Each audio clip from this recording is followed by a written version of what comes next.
찬송 559장으로 하나님 앞에 영광 돌려드리겠습니다. 559장 찬송입니다.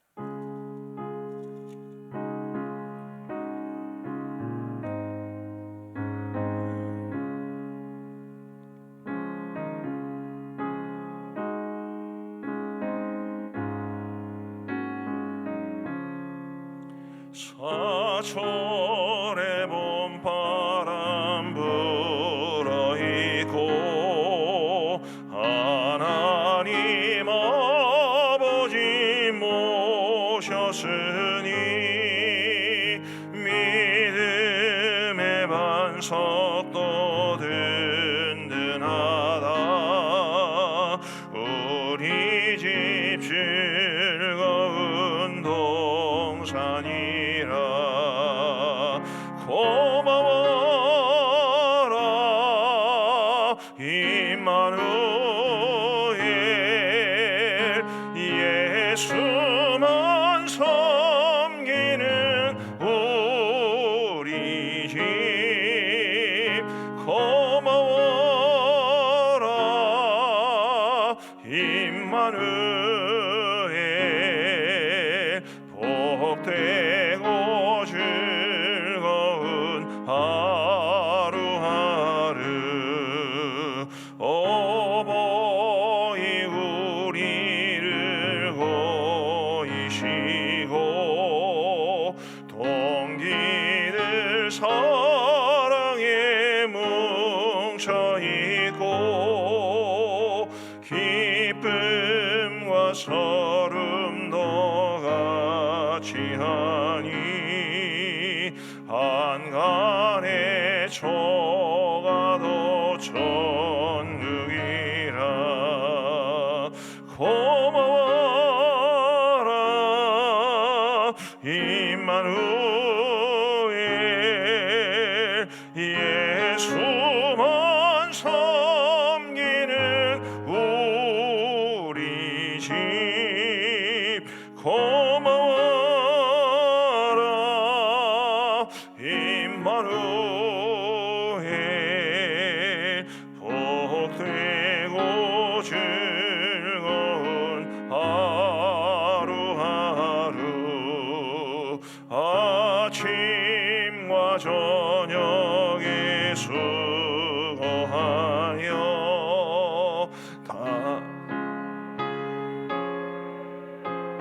온 식구가 한 상에 들러서 먹고 마셔. 여기가 나으니라. 고마워라 임마누엘, 예수만 섬기는 우리 집. 고마워라 임마누엘, 복되고 즐거운 하루하루. 아멘. 오늘 하나님이 우리에게 주시는 말씀은 고린도전서 7장 말씀입니다. 고린도전서 7장 1절부터 5절까지의 말씀을 보시겠습니다.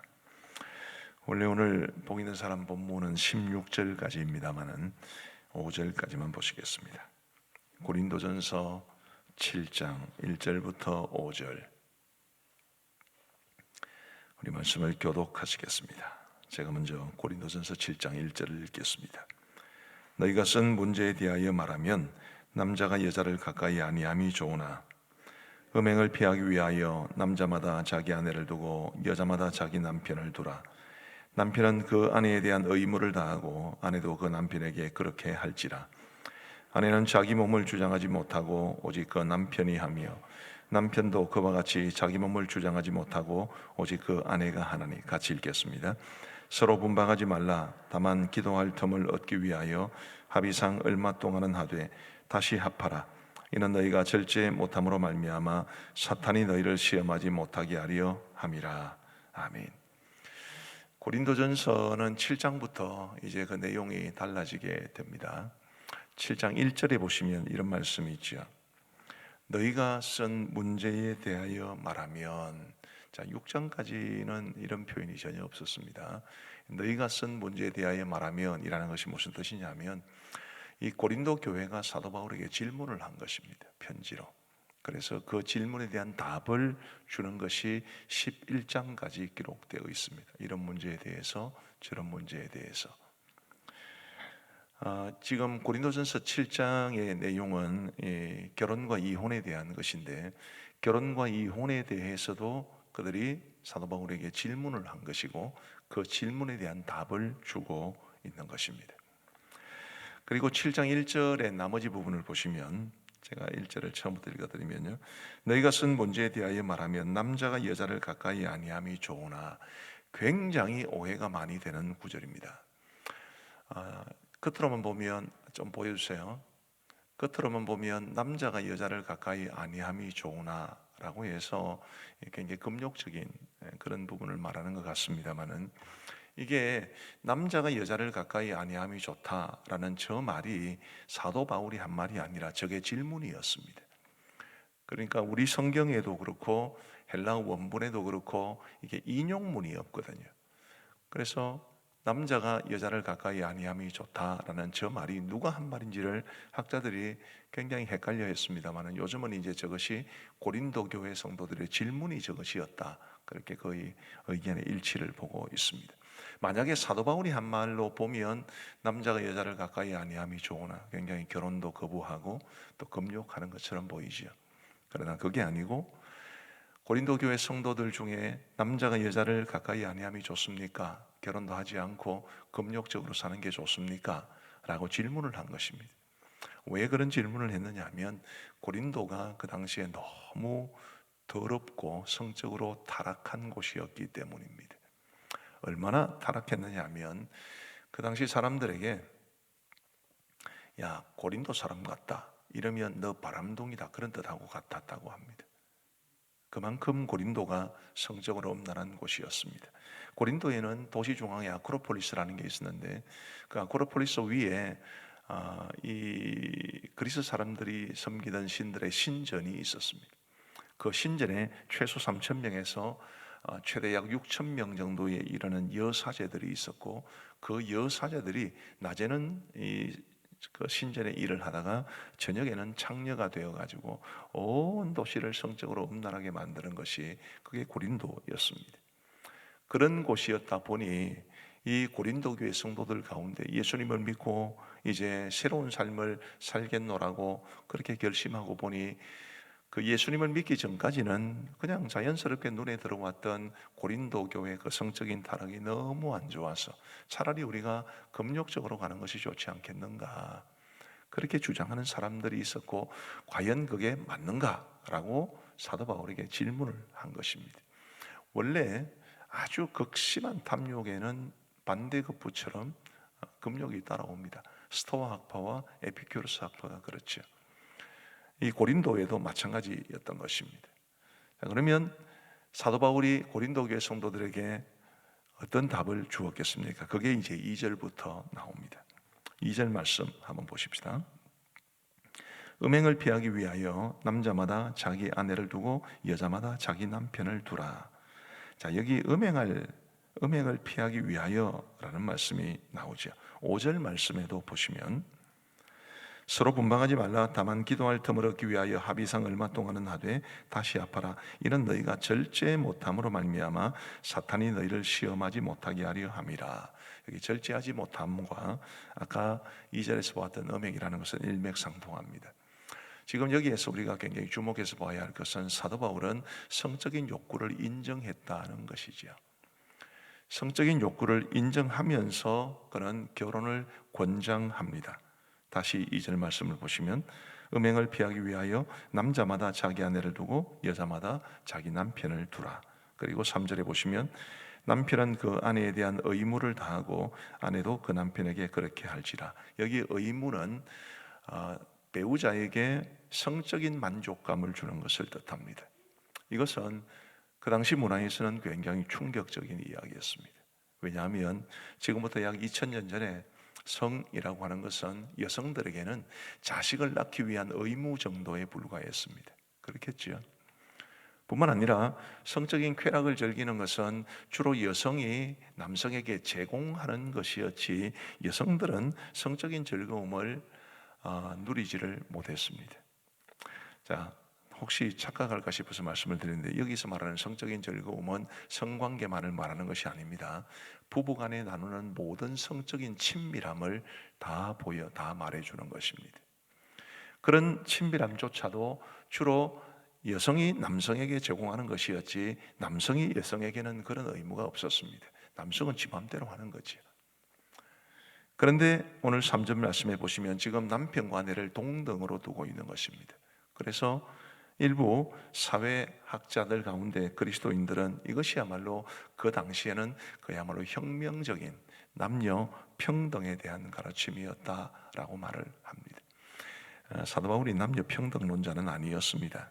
사도 바울은 어디까지나 가정에는 질서가 있어야 한다고 생각을 했고, 그리고 창조를 먼저 받은 남자가 가정의 질서를 대표하고 선악과를 먼저 따먹은 이제 하와의 후손인 여성들이 남편의 다스리심에 복종해야 된다고 생각을 했습니다. 그러나 기본적으로 인격적으로는 동일합니다. 그것 역시 사실은 굉장히 혁명적인 것이었죠. 오늘 이 3절에도 그런 말씀이 나오고 4절에도 그런 말씀이 있습니다. 4절 보시면 아내는 자기 몸을 주장하지 못하고 오직 그 남편이 하며 남편도 그와 같이 자기 몸을 주장하지 못하고 오직 그 아내가 하나니. 아내의 몸은 누구 것입니까? 남편 것입니다. 남편의 몸은 누구 것입니까? 아내 것입니다. 이런 혁명적인 거의 혁명에 가까운 그런 가르침을 사도 바울은 주면서 남성과 여성, 남편과 아내가 인격적으로도 마찬가지고 성적으로도 마찬가지고 동등한 관계에서 서로 간의 풍성함을 주고받아야 한다라고 가르치고 있는 것입니다. 우리 사랑하는 성도 여러분, 유교권에서는 그러지를 않습니다. 유교권에서는 어디까지나 남성이 아주 가부장적인 권위를 가지는 것을 어느 정도가 아니라 아주 강하게 이야기를 하고 있죠. 그러나 성경은 그렇지 않습니다. 성경은 한 가정을 이루어서 남편이 아내를 정말 사랑하고 아내가 남편을 사랑하고 부부 간에 나눌 수 있는 이런 성적인 친밀함을 오직 부부 안에서만 나눌 수 있도록 성경은 그렇게 말하고 있습니다. 잠언 5장 15절부터 19절 말씀에 아주 제가 좋아하는 말씀이 있습니다. 자, 내 우물을 아내로 생각하시면 좋겠습니다. 너는 내 우물에서 물을 마시며 내 샘에서 흐르는 물을 마시라. 어찌하여 내 샘물을 집 밖으로 넘치게 하며 내 도랑물을 그리로 흘러가게 하겠느냐. 그 물이 내게만 있게 하고 타인과 더불어 그것을 나누지 말라. 18절 보시면 내 샘으로 복되게 하라. 네가 젊어서 취한 아내를 즐거워하라. 그는 사랑스러운 암사슴 같고 아름다운 암노루 같으니 너는 그의 품을 항상 족하게 여기며 그의 사랑을 항상 연모하라. 성경은 이렇게 말합니다. 이게 부부간의 관계에 관한 말씀입니다. 남편이 아내를 정말 사랑하고 존중해 주어서 아내가 남편의 사랑을 듬뿍 받으며 사랑스러운 암사슴, 사랑스러운 암노루처럼 정말 귀한 존재가 되고, 그리고 그 아내로부터 또한 사랑을 듬뿍 받으며 살아가는, 그게 바로 성경이 우리에게 가르쳐주는 부부 관계인 것입니다. 우리 사랑하는 성도 여러분, 이제 배우자를 이미 잃은 분들도 계시기는 하겠습니다만 우리가 부부 관계가 그리스도 안에서 행복하게 세워지는 것 정말 중요합니다. 제가 지난번에 설교 시간에도 말씀을 드렸습니다만 미국에서 지내는 동안 미국이 우리나라보다 많이 못한 것들도 참 많다는 것을 깨달았습니다. 그러나 또 미국이 좋은 것도 많이 있는데 그 중에 하나는 이 노부부의 사랑의 모습이 굉장히 보기 좋습니다. 그 이전에 제가 최근에 들었던 재미있는 이야기를 하나 해드리면, 한국의 젊은 여성이 이제 프랑스로 유학을 간 모양입니다. 이제 같은 지역에서 70대 최소한 중반 정도로 보이는 부부가 너무 마치 한국의 젊은 사람들 연애하듯이 그렇게 살갑게 대하는 것을 보면서 이 젊은 여인이 너무 보기 좋았나 봅니다. 역시 프랑스 사람들은 로맨틱하고 뭐 이러면서 굉장히 보기 좋게 지냈습니다. 처음에는 이제 언어가 잘 안 되니까 말을 못 걸었는데 시간 조금 지나서 몇 달 정도 지나서 이제 그 남편 되시는 분에게 이렇게 물어봤다고 합니다. 부부 사이가 너무 좋으신데 결혼하신 지 얼마 되셨어요? 그러더니 6개월 됐다고 그랬다. 프랑스 사람이어서가 아니라 신혼이었기 때문에 눈에 뭐가 씌어서 그렇게 되지 않았나 싶습니다. 근데 제가 미국에 있을 때 굉장히 인상적인 두 가지 그림이 하나 납니다. 하나는 어느 날 저희 부부가 이제 공부에 좀 지쳐가지고 집 가까운 곳으로 드라이브를 갔습니다. 조금 이렇게 높은 곳을 가고 있었고요. 도로가 그 도로 밑으로 저 밑으로 계곡이 물이 흐르고 있었습니다. 근데 요즘 왜 우리나라에도 그 캠핑용 의자, 휴대용 의자가 좀 있지 않습니까? 그 두 개를 딱 놓고 노부부가 그 캠핑용 의자에 앉아가지고 조금 이제 노을 정도 지는 그런 시간이었는데 추워서 그랬는지 담요 하나를 가지고 두 분이 이제 덮고 계셨습니다. 한참 봤어요, 저희 부부가. 한참을 봤는데 무슨 이야기가 그리 재밌는지 딱 두 분밖에 없는 그 상황 속에서 그 노을과 계곡 밑에 물을 바라보면서 너무 행복하게 대화를 하는 모습을 보았습니다. 우리도 저렇게 늙었으면 좋겠다.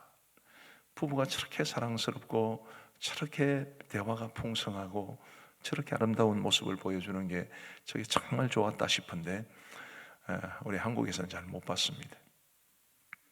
또 하나는 저희가 어느 날 둘이서 이제 패스트푸드점을 갔습니다. 근데 제가 보기에는 한 90 정도는 돼 보이시는 연세 많이 드신 두 분이 커플티를 입으셨어요. 커플티에 뭐라고 적혀 있는가 하면 자원봉사에 대한 글이 적혀 있었습니다. Volunteer is the season of my life 그렇게 적혀 있었을 겁니다. 시즌이라는 게 이제 계절이라는 뜻도 있고 조미료라는 뜻도 있는데 그게 아마 조미료라는 뜻으로 쓰여진 것 같아요. 자원봉사는 내 인생의 양념입니다. 뭐 그런 뜻 같습니다. 근데 두 분이 그 커플티를 입으시고 햄버거를 드시고 계신데 그 모습에서도 굉장히 가슴진한 두 분이 같은 봉사의 일을 하시는 것 같았어요. 연세가 90이 가까이 돼 보이셨는데 우리 한국 사람들도 또 우리도 저렇게 나이 들어갔으면 좋겠다. 여러분 이 성이라고 하는 것은 젊은 사람들의 전유물이 아닙니다. 부부간에 서로 깊은 애정을 나누고 손잡고 포옹하고 어디 가서 누구에게 얻어야 됩니까? 제 아내가 누구에게 그거를 받아야 되죠? 저한테 받아야 되죠. 저는 누구에게 그걸 받아야 됩니까? 우리 집사람에게 받아야 돼요. 나이가 아무리 들어도 함께 살아있는 동안에는 부부간의 관계가 그렇게 풍성해져야 합니다. 우리 사랑하는 성도 여러분, 오늘 이 고린도전서 7장은 오해의 여지가 굉장히 많은 본문입니다. 결혼하지 말 것을 권면하는 것 같고 혼자 살아가는 것을 권장하는 것 같고 그렇지 않습니다. 굉장히 각 사람마다 가지고 있는 성적인 욕구, 연세가 드셔도 그런 욕구를 가지고 있지요. 젊은 사람들의 성적인 욕구는 다르지만 그런 것들을 인정해주고 그것이 부부간의 관계에서 풍성하게 서로 나눌 수 있도록, 그래서 아무리 나이가 들어도 부부가 행복하게 살아갈 수 있도록 서로에 대해서 뭐 남편이 아내를 뭐 주장하고 주관하고 억압하고 아내는 남편에게 끌려가고 그런 걸 말하는 것이 아니라 동등하게 인격적으로 존중하면서 서로를 깊이 애정 있게 대하는 그것이 바로 오늘 본문이 우리에게 말해주는 교훈입니다. 이번 세겹줄 기도회를 하면서 여러분들이 기도 제목을 나누셨을 텐데 그 기도 제목에 만약에 이게 포함되지 않았으면 포함시켰으면 좋겠습니다. 가정이 행복하게, 부부가 정말 행복하게, 나이가 아무리 들어도 부부간의 깊은 애정과 사랑을 나눌 수 있는 그런 부부가 될 수 있도록 그 기도 제목을 넣어서 여러분들의 가정이 회복되고 여러분들의 부부관계가 더 아름답고 더 풍성해질 수 있게 되기를 우리 주님의 이름으로 축복합니다. 혹시 제가 이제 저희 집사람 손에 끌려가지고 산을 갈 때 대암산, 저기 안민동, 뒷산 이런 데 갈 때 캠핑 체어 2개에 우리 성도들이 앉아있는 모습을 꼭 보고 싶습니다. 그것도 연세 좀 드신 분들이 캠핑 체어에 앉아가지고 또 두 분이 손 꼭 잡고 담요 딱 함께 펼치시고 도란도란 이야기 나누는 그런 모습을 꼭 보고 싶은데 주님 오시기 전까지 볼 수 있을지는 잘 모르겠습니다. 행복하시기 바랍니다. 부부간의 관계가 행복하셔야 됩니다. 기도하시겠습니다. 자비로우신 하나님 아버지, 감사합니다. 오늘도 저희들에게 특별 새벽기도, 또 이 세겹줄 특별 새벽기도회의 둘째 날 아침을 허락하여 주시니 감사합니다. 하나님 아버지, 오늘 결혼과 이혼 문제에 대해서 고린도 교회 성도들이 질문한 것에 대한 사도 바울의 답변, 성령께서 사도 바울을 통해서 주신 답변을 우리가 보았습니다. 자비하신 아버지 하나님이여, 우리 그리스도인들이 부부간의 관계 속에서 정말 행복하게 살아갈 수 있도록 인도하여 주옵소서. 남편이 아내를 존중하고 아내가 남편을 사랑하고 성적인 친밀감을 나이가 들도록 풍성하게 누릴 수 있도록 은혜를 베풀어 주옵소서. 하나님 아버지, 젊을 때의 그 뜨거운 열정 같은 것은 사그라들지 모르지만 나이가 들면 들수록 더 완숙하게 더 풍성해져서 정말 남편이 아내를 아름답게 사랑해주고 아내가 남편을 그렇게 사랑해줄 수 있는 아름다운 부부관계가 우리 가음정교회 성도들의 가정에서 풍성하게 나타날 수 있도록 역사하여 주옵소서. 자비하신 아버지 하나님이여, 이 땅에 많은 가정들이 깨어져 가고 있습니다. 이 땅에 많은 사람들에게서 성도덕이 무너져 가고 있습니다. 우리가 동성애를 경계하고 동성애에 대해서 반대한다고 목소리를 높이지만 그것보다 어쩌면 더 심각한 것은 성적인 타락, 남편이 아내를 책임지지 못하고 아내가 남편에게 최선을 다하지 못하는 이런 모습도 포함되지 않을까 싶습니다. 하나님이여, 우리가 암정교회 성도들의 가정에는 부부가 날이 가면 날이 갈수록 더 사랑하고 더 풍성해지고 더 그 관계가 깊어질 수 있도록 은혜를 베풀어 주옵소서. 하나님 아버지, 간절히 원하옵기는 오늘 이제 우리가 다시 세겹줄 기도회로 모여서 우리가 함께 나눈 기도의 제목을 가지고 주님 앞에 간절히 기도하게 될 것입니다. 주님이여, 우리 세 명이 이룬 이 한 기도팀에서 하나님 앞에 간절히 드리는 기도에 주님께서 응답하여 주시기를 간절히 원하옵고, 하나님께서 주시는 기도 응답의 은혜를 풍성히 누릴 수 있도록 역사하여 주옵소서. 하나님 아버지, 오늘도 우리에게 복된 하루를 주셔서 감사합니다. 이 하루의 가장 첫 시간을 우리 주님 앞에 드리면서 이 하루를 시작하오니 하루가 마감될 때까지 우리 하나님께서 우리 성도들을 지켜주시고 동행하여 주옵시고, 저희도 더욱더 주님을 사랑하게 하여 주시고 더욱더 주의 일에 힘쓰게 하여 주시고 더욱더 주님의 사랑을 많은 사람들에게 나누어 주는 일에 힘쓸 수 있도록 인도하여 주옵소서. 우리 성도들의 모든 하루에 살아가는 삶 동안에 우리 주님께서 그 손으로 하는 모든 일들에 복을 내려주시기를 간절히 원하옵고, 또 고민하며 염려하며 기도하는 제목들을 주님께서 들어 응답하여 주셔서 우리 성도들의 어깨를 무겁게 짓누르고 있는 짐들을 주님이 벗겨 주옵소서. 하나님 아버지, 사회가 온통 어렵고 힘듭니다. 국내외적으로 너무 혼란스러운 상황들이 계속되고 있습니다. 우리가 느끼는 문제도 있고 느끼지 못하는 문제도 많이 있습니다. 아버지 하나님이여, 이 땅에 비록 역사가 혼란스럽고 사회가 어지럽다 할지라도 우리 하나님께서 이 세상의 역사를 주관하고 계심을 우리가 분명히 믿음으로 고백하게 하여 주옵시고, 우리는 주님의 뒤를 믿음으로 따라갈 수 있도록 도와주옵소서. 하나님 아버지, 간절히 원하옵기는 우리 성도들의 가정을 돌보시고 무엇보다도 우리 성도들의 가정이 화목하고 행복하게 하여 주옵소서. 부부간의 관계가 풍성하고 부모와 자녀 간의 관계가 풍성하고 자녀들 상호 간의 관계가 풍성하여 우리 성도들의 가정이 천국 같은 가정 될 수 있도록 역사하여 주옵소서. 자비하신 아버지 하나님이여, 우리 교회도 주님이 늘 지켜주셔서 하나님의 영광을 드러내는 교회가 되게 하시고 주님의 뜻을 이루어가는 교회가 되게 하여 주시고, 이 땅에 수많은 교회들이 있지만 그 많은 교회들에게 모범이 되는 교회가 될 수 있도록, 이 어렵고 혼란스러운 시대에 방향을 제시하는 교회가 될 수 있도록 인도하여 주옵소서. 교회 사회 가운데도 함께하여 주시기를 간절히 원합니다.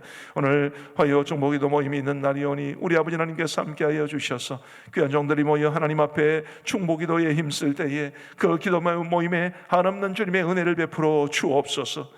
하나님 아버지, 일주일에 한 시간을 헌신하여 하나님 앞에 중보기도의 자리를 지키고 있는 귀한 분들도 계시오니 그분들의 그 기도의 자리에 주님 찾아가 주셔서 응답하여 주시고 중보기도자에게 약속하신 모든 선한 복을 풍성히 내려 주옵소서.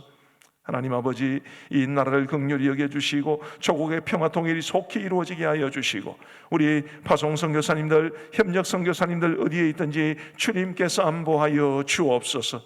러시아의 침공을 받고 있는 우크라이나 사태가 속히 진정되어 그 땅에 평화가 찾아오게 하여 주옵소서. 아버지 하나님, 새롭게 선출된 대통령을 중심으로 이제 정권 예양 작업이 순조롭게 이루어질 수 있도록 도와주시고 하나님의 이 땅의 모든 사회, 정치, 문화, 교육 등등에 대해서 하나님의 주권이 굳건히 세워지게 하여 주옵소서. 이제 우리가 개인적으로 기도하는 시간 갖겠사오니 우리 기도의 짝들과 더불어 간절하게 기도하거나 혹은 개인적으로 기도할 때에 하나님께서 귀 기울여 우리의 기도에 응답해 주시기를 간절히 원하옵고 우리 구주 예수 그리스도의 이름으로 기도하옵나이다. 아멘. 개인적으로 기도하시겠습니다.